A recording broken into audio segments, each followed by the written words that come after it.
श्रीमते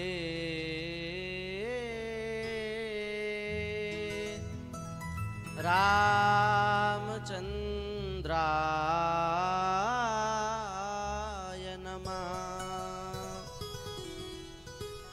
रामं रामानुजं सीतां भरतं भरतानुजं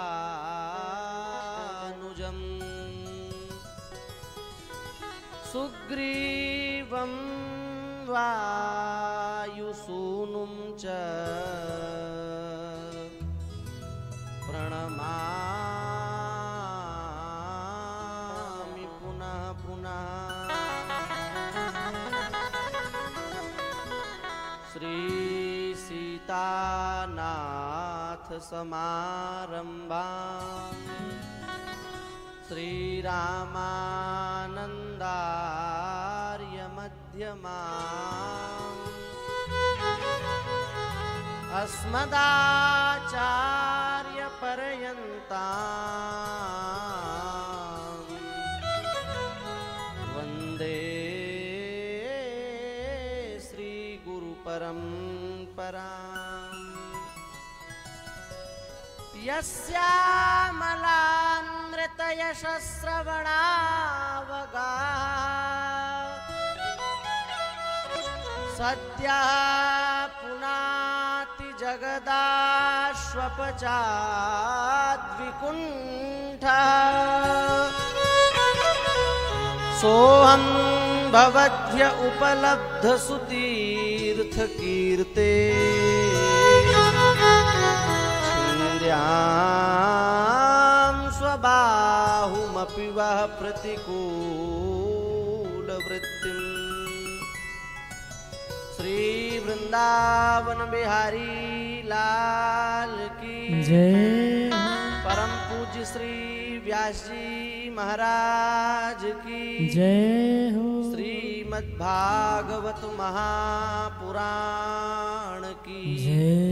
जय जय श्री राधे श्याम। मंच पर विराजमान परम पूज्य श्री व्यास जी महाराज एवं यहाँ पर उपस्थित समस्त गुरुजन, समस्त विप्रगण एवं समस्त भक्तगण, सबके हृदय कमल में विद्यमान भगवान को हम बारंबार नमस्कार करते हैं। हम सभी लोगों का अत्यधिक सौभाग्य है श्रीधाम वृंदावन की पवित्र भूमि पर बैठ करके हम लोगों को भगवान की कृपा से मानव जीवन का सर्वोत्कृष्ट फल सत्संग लाभ प्राप्त हो रहा है। इस भावरूपी समुद्र से पार जाने का यदि सबसे सरल और सबसे उत्कृष्ट कोई साधन है तो वह है भगवान की कथा। भगवान की कथा का आश्रय लेकर के जीव अत्यंत सरल भाव से ही इस भवसागर को पार कर लेता है। श्री गोस्वामी तुलसीदास जी महाराज यही बात कह रहे हैं। भव सागर चह पार जो पावा, भव सागर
बिना सत्संग के जीव को विवेक की प्राप्ति नहीं होती, और जब तक जीव को विवेक की प्राप्ति नहीं होती तब तक उसका कल्याण नहीं होता।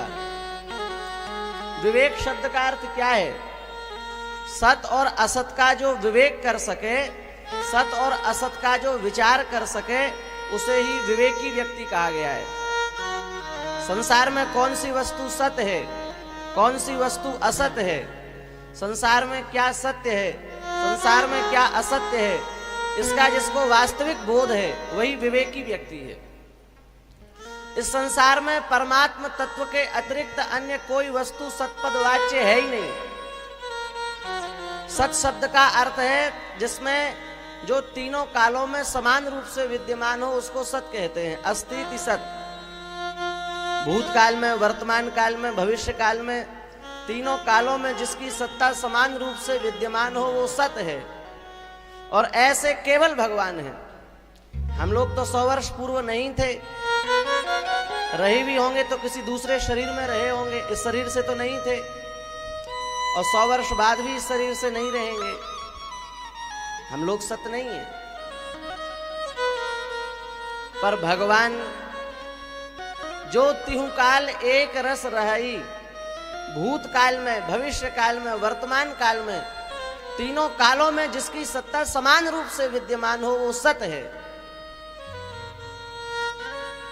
और भैया जो सत है उसी को पकड़ने का प्रयास करना चाहिए, क्योंकि जो असत है वो तो छूट ही जाएगा। जो नाशवान वस्तु है वो तो कभी ना कभी आपसे दूर हो ही जाएगी, आज नहीं तो कल हो जाएगी, कल नहीं तो परसों हो जाएगी।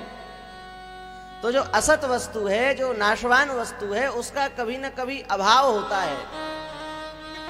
तो यदि हम उसको पकड़ने का प्रयास करेंगे तो जब उसका अभाव होगा तब हमें दुख होगा। इसलिए उसको पकड़ने का प्रयास करना चाहिए, जिसके पकड़ में आ जाने के बाद फिर कभी जीवन में दुख ना हो। भगवान आनंद स्वरूप है, और उन आनंद स्वरूप भगवान की पकड़ में आ जाने पर फिर किसी प्रकार का कोई दुख रहता नहीं है। जो आनंद सिंधु सुख राशि, जो आनंद सिंधु सुख राशि, जो आनंद सिंधु सुख राशि, जो आनंद सिंधु सुख राशि, करते त्रैलोक सुवासी, सीकर से त्रैलोक सुवासी, करते त्रैलोक सुखासी। भगवान आनंद समुद्र हैं, और भगवान आनंद समुद्र हैं। उन आनंद समुद्र भगवान ने एक सीकर मात्र से संपूर्ण विश्व ब्रह्मांड में आनंद विस्तृत कर रखा है। सीकर शब्द का अर्थ क्या है? आप ऐसे विचार करो कि जैसे बहुत समुद्र है, जल से भरा हुआ विशाल समुद्र है, उस समुद्र में से एक बिंदु को आप निकाल लो, एक बूंद उसमें से निकाल लो जल, और फिर उस बूंद के आप 100 भाग करो। समुद्र में से एक बिंदु को निकाल लो और इस बिंदु के 100 हिस्से कर दीजिए, तो उस 100 हिस्से में से जो एक हिस्सा है, उस एक हिस्से से भगवान ने तीनों लोकों में आनंद बांट रखा है। तो आप विचार करो भगवान में कितना आनंद होगा। आनंद समुद्र है भगवान, और उन आनंद समुद्र भगवान की जिसको प्राप्ति हो जाती है वो भी आनंद में डूब जाता है। इसलिए संतों के विषय में कहा, सदा दिवाली संत के 8 प्रहर आनंद। हम लोगों की तो वर्ष में एक बार दीपावली आती है, संतों की रोज दीपावली है। 8 प्रहर आनंद। हम लोगों को तो कभी कभी आनंद का अनुभव होता है, लेकिन संतों को प्रतिक्षण आनंद अनुभव में आता है। क्यों? क्योंकि उन्होंने आनंद स्वरूप परमात्मा को प्राप्त कर लिया है। तो आनंद स्वरूप परमात्मा को प्राप्त कर लेने के कारण वे आनंद स्वरूप ही हो गए हैं। व्यक्ति जैसा चिंतन करता है वैसा ही उसका स्वरूप होता जाता है। विषयों का चिंतन करेगा तो फिर वह चिंतन गाढ़ होते होते क्रिया में आ जाएगा और वैसे ही हमारा स्वरूप हो जाएगा। और जब जीव विषयों का चिंतन न करके भगवान का चिंतन करता है तो फिर क्रियाएं सतोगुणी हो जाती हैं। अभयम सत्व संशुद्धि ज्ञान योग व्यवस्थिति कह करके भगवान ने जो सतोगुण के लक्षण बताए वो जीव में प्रकट हो जाते हैं और फिर धीरे धीरे उसकी ऐसी स्थिति हो जाती है। हम लोग कहते हैं ना, आज तो साक्षात भगवान के दर्शन हो गए। किसी दिव्य संत के दर्शन हो जाएं तो उसके दर्शन से हमें इतने सुख का अनुभव होता है, इतना सुख हमारे अनुभव में आता है कि हमें लगता है हमें भगवान के दर्शन हो गए। और वस्तुतः संत के दर्शन भगवत दर्शन से भी श्रेष्ठ है। भगवान स्वयं कह रहे हैं, हम कोई बात कहें तो वो प्रमाणित नहीं मानी जाएगी, हम तो मनुष्य हैं। पर भगवान श्रीमद् भागवत में कह रहे हैं, नहियं मयानि तीर्थानि न देवा मृच्छिला मया ते पुनन्त्युरुकालेन